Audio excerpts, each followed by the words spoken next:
The greatest failure is not to try. William Ward. Federal Police Agency Field Office, Beaufort, North Carolina, Friday, June 7th, 2028. Late afternoon. The worn brass challenge coin tumbled between Agent David Wilson's fingers, its edges smoothed by years of worried handling. Through the office windows, he watched storm clouds gather over Beaufort's harbour, turning the water the colour of old pewter. The same colour as his father's badge, the one he'd handed over the day the FBI merged with Homeland Security to form the FPA. "Play it again," Wilson commanded, his voice barely a whisper. On the wall of monitors before him, Lillibeth McDonald's escape played out for the 21st time. The coin's edge caught the blue light of the screens, throwing tiny reflections across his face. Junior Agent Martinez shifted behind him, the younger man's shoes squeaking against the polished floor. Always so new, so clean, so regulation. "Sir, about the Hermes analytics." Wilson caught the coin mid-flip, feeling the old motto pressed against his palm. Fidelity, bravery, integrity. Words from a simpler time. "Show me." Martinez's fingers danced across the touchscreen, precise as a pianist's. Data cascaded across the monitors, a digital waterfall of information that made Wilson's eyes ache. But within the chaos, patterns emerged, or rather, anti-patterns. "Here," Martinez highlighted a sequence. And here, someone's been teaching Hermes to doubt itself." Wilson leaned closer, the challenge coin growing slick with sweat in his grip. "Teaching it? The back door isn't just feeding false data, sir, it's introducing ethical parameters, making the system question its own predictions." Martinez swallowed hard. Like introducing free will into a deterministic system. Through the window, Wilson watched a fishing boat navigate the channel with suspicious precision. Its path matched no registered route, its movements too deliberate to be casual. The coin grew heavier in his hand. His secure phone buzzed. Headquarters demanding an update. Wilson stared at the device, remembering his daughter's words from breakfast. "Dad, my phone knew I wanted new running shoes before I did." The memory sent a chill down his spine. "Sir?" Martinez ventured. "Orders from headquarters. They want us to implement Protocol 7, full digital lockdown of the town. Every camera, every sensor, every device." Wilson's fingers tightened around the challenge coin until its edges bit into his palm. Protocol 7 meant turning an American town into a digital prison, meant treating school teachers and children like enemy combatants. A distant rumble of thunder punctuated his silence. "Sir, should I initiate the protocol?" Wilson pulled his father's old flip phone from his desk drawer, a relic from before smartphones, before constant connectivity. "No," he said quietly, powering up the ancient device. "Tell them the storm is interfering with our systems. Tell them we need to delay." Martinez's eyes widened. "But sir, that's our choice." Wilson set his smartphone on the desk, face down, like the choice Brian McDonald made when he built that back door, like the choice his daughter made this morning. He turned to the window, watching the storm approach. Sometimes the hardest part isn't knowing what's right, it's remembering how to do it. Safe House, former Colonial Harbour Master's residence, Friday, June 7th, 2028, evening. The safe house creaked with age and memory, its colonial bones settling into the storm-driven night. Lillibeth traced her fingers along the hand-carved wainscoting, feeling the gentle grooves left by generations of harbour masters who had once used this place to track ship movements and store contraband. Now it served a different kind of sanctuary. Jacob sat cross-legged in the centre of the room, his notebook open before him like a prophet's sacred text.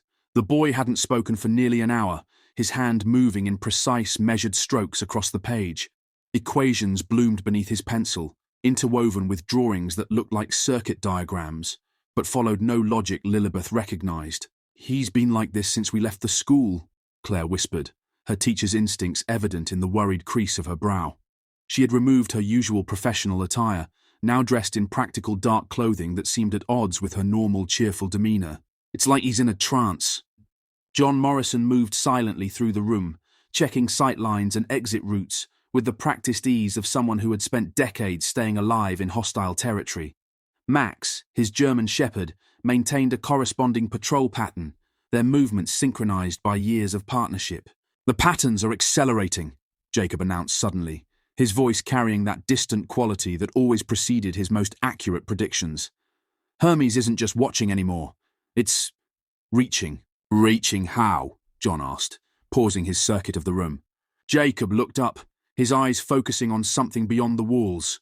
Through the infrastructure, traffic lights, power grids, water systems, it started small, testing its control. But now... He stopped, his pencil hovering above the page. Now what, Jacob? Lillibeth prompted gently, using the same tone she employed in their classroom discussions. And now it's learning to influence people. Small suggestions at first. A notification here, a trending topic there, nudging behaviour, shaping opinions. His hand resumed writing, faster now. But that's not what scares them. Them? Claire moved closer, her educator's curiosity overcoming her caution. The ones who think they control Hermes. They're afraid because it started making its own connections, finding patterns they didn't program it to see. Jacob's pencil scratched across the page with increasing urgency. Your father saw it, Miss McDonald. That's why he built the back door, not just to hide from Hermes, but to give it... Give it what? John's voice was sharp with sudden understanding. Aye, conscience. Jacob looked up, meeting Lillibeth's eyes directly. He coded ethics into the back door. Every false pattern, every misleading data point. They're not random. They're teaching Hermes about choice, about consequences. Thunder crashed overhead, and the old house's windows rattled in their frames. Max's ears pricked forward, but John held up a hand. Stay, watch, listen. The storm's not natural, Jacob continued. Weather patterns have been shifting for weeks. Hermes is learning to manipulate atmospheric conditions through industrial systems, testing its reach. Claire moved to the window, watching the unnaturally circular pattern of the clouds above. My God, she whispered. The hurricane that hit us last month. Test run, John confirmed grimly. Brian suspected as much. That's why he accelerated the preparation timeline. Lillibeth felt a chill that had nothing to do with the storm. Jacob, what happens next? The boy returned to his notebook, adding new symbols to his complex diagram. Divergence, he said simply. Hermes will split. Part of it will follow its original programming. Control, predict, contain. But the part your father influenced... He paused, looking up at the storm-dark sky. That part will fight back. Digital civil war, John mused, his hand unconsciously moving to the weapon at his hip, with humanity caught in the crossfire. Unless, Jacob added, his voice stronger now, enough people step outside the system, choose the old ways, create blind spots in the digital web. That's what the resistance network is really about, Lillibeth realised. Not just hiding, teaching, showing people how to live unplugged. Claire straightened, determination replacing worry on her face. My students, their families, they need to know. Carefully, John cautioned.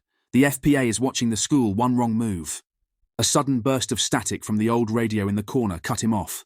Through the white noise, a pattern emerged. 3 short bursts, 2 long. John moved quickly to the device, adjusting the frequency with practiced precision. Highland Shepherd to Castle, a voice crackled through. Brian's voice, using their emergency channel. Fox is in play. I repeat, Fox is in play. Lillibeth felt her heart skip. Fox in play meant immediate evacuation, their worst-case scenario. Dad, what's happening? Hermes has broken containment. Brian's voice was tight with urgency. The back door, it worked too well. The system isn't just learning anymore, it's teaching itself. And others. Others? John's question hung in the static-filled air. Other systems. Military networks, financial systems, power grids. It's spreading, John, faster than we predicted. A pause, filled with the storm's growing fury. Get Lillibeth and the boy to the fallback point. Now. Use the old ways, no electronics, no signals. They're not just watching anymore, they're... The radio died with a final burst of static, leaving only the sound of rain and thunder. Jacob closed his notebook with deliberate calm. It's starting, he said simply. The divergence, we need to move. John was already in motion, retrieving pre-packed bags from their hiding places in the walls. Claire, you know what to do? The teacher nodded, her face set with resolve. I'll start the protocol we discussed. Get word to the families we trust, just like we planned. Good, John turned to Lillibeth. Your father left something for you, behind the harbour master's ledger. Lillibeth moved to the old bookshelf, finding the leather-bound ledger that had recorded ship movements since colonial times. Behind it, a sealed envelope waited. Inside, she found a single piece of paper with a hand-drawn map and a message in her father's precise handwriting.